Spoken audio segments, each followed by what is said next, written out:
Breaking news. The atmosphere is heated behind the scenes at the Detroit Lions, and Brad Holmes is keeping his radar on to take advantage of the best opportunities in the 2025 draft.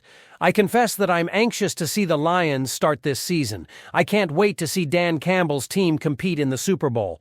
Yes, I truly believe that. If you also believe that the Lions have the potential to go to the Super Bowl, hit the like button hard. If possible, comment like this: "Go Lions! Let's go to the Super Bowl." Now pay close attention to this. Let's talk about the defensive line. The Detroit Lions are about to make a decisive move in the 2025 NFL Draft, and everything points to one major priority: solidifying the defensive line. This is not speculation. It is a pattern, a strategy, and a necessity. Brad Holmes, the mastermind behind Detroit's recent rise, has made it clear through his actions, not just his words, that defense is the focus. Let's break it down. The Lions met with a long list of players before the draft, and the overwhelming majority of them are defensive linemen and edge rushers. The first day of meetings? Nothing but D-line prospects. Edge rushers like Savion Jones, Marshall Edge, Mike Green, and Jack Sawyer. Linebackers with pass-rushing versatility, like Alabama's Jared Campbell, who has the speed, athleticism, and instincts to wreak havoc on opposing quarterbacks. This isn't a coincidence. This is a sign. The Detroit Lions know that if they want to take the next step, if they want to go from contender to champion, they need to dominate in the trenches. Think about what's happened over the past few years. The Lions have focused heavily on improving their secondary. They brought in Cam Sutton, traded for Carlton Davis, drafted Brian Branch, added Kirby Joseph, and even picked up Terrion Arnold. Holmes has invested in defensive backs like his life depends on it. But has it worked? Not entirely. Why? Because a secondary is only as good as the pressure generated up front. If quarterbacks have all day to throw, it doesn't matter if you have prime Deion Sanders back there. Now, let's talk about what this means for the draft. Sitting at pick number 28, the Lions are in an interesting spot. They could stay put and take a defensive lineman who falls to them, or they could move up, as Holmes has been known to do, if the right player is within reach. Some names to watch? Jared Campbell is an intriguing possibility. He's not your traditional edge rusher, but he's explosive and versatile,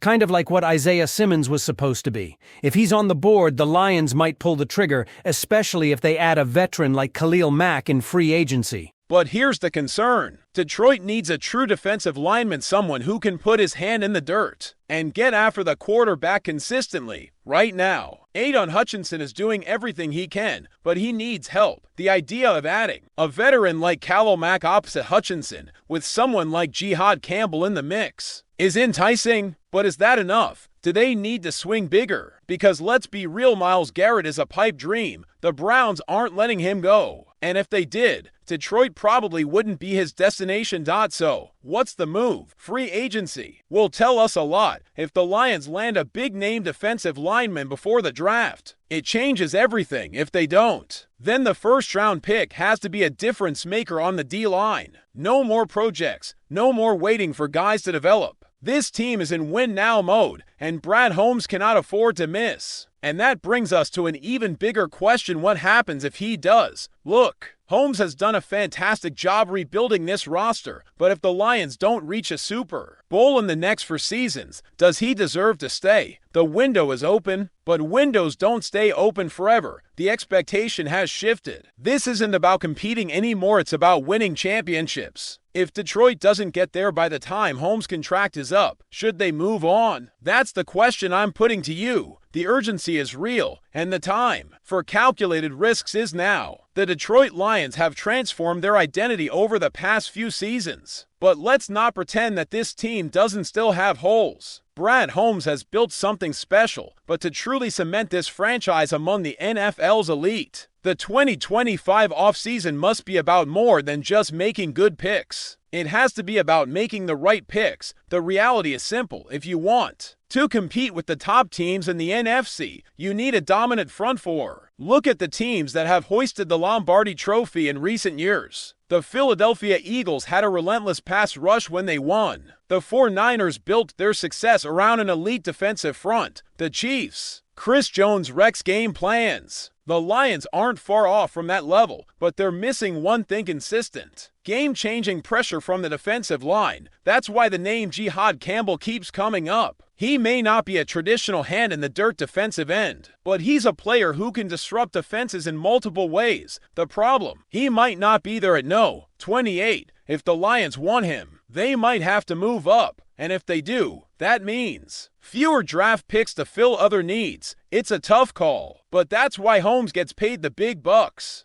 But let's not act like the D-line is the only issue. There's another lingering question: wide receiver depth. Right now, Amon-Ra St. Brown is the guy. He's a star, no doubt about it. But beyond him, it gets murky. Jameson Williams is still an unknown. Calif Raymond is valuable, but he's not a WR2. Tim Patrick, as of now, isn't officially back. And while Detroit could draft a receiver later, do they really want to go into another season lacking firepower on the outside? And then there's the quarterback situation. Jared Goff isn't going anywhere. His contract ensures that for at least 3 more seasons. But the Lions meeting with Jalen Milroe raises an eyebrow. Why would Detroit be looking at a quarterback if they're confident in Hendon Hooker? The only logical answer is that they're not entirely confident. If they draft Milroe, it signals that they're thinking about life after Goff. And it probably means Hooker's days as the heir apparent are numbered. So, let's zoom out. What's the real priority here? Holmes has built a secondary. He's solidified the offensive line. He's got weapons. He has a quarterback for now. But if there's one thing that can completely change this team's ceiling in 2025, it's the defensive line. It's been the weak link, and it's the one area where Holmes hasn't truly hit a home run. DJ Reader was a nice addition, but who else on that line has made a real impact? Outside of Hutchinson, can you name a single defensive lineman who has consistently made a difference? John Kaminsky had flashes, but last season, not much. Who else? The answer isn't there, because the Lions haven't built that part of the roster the way they've built other areas. Holmes can't afford another miss. The days of hoping for development are over. The Lions are no longer in rebuild mode. They're in Super Bowl or bust mode. That means every decision has weight. Every pick, every signing, it all matters.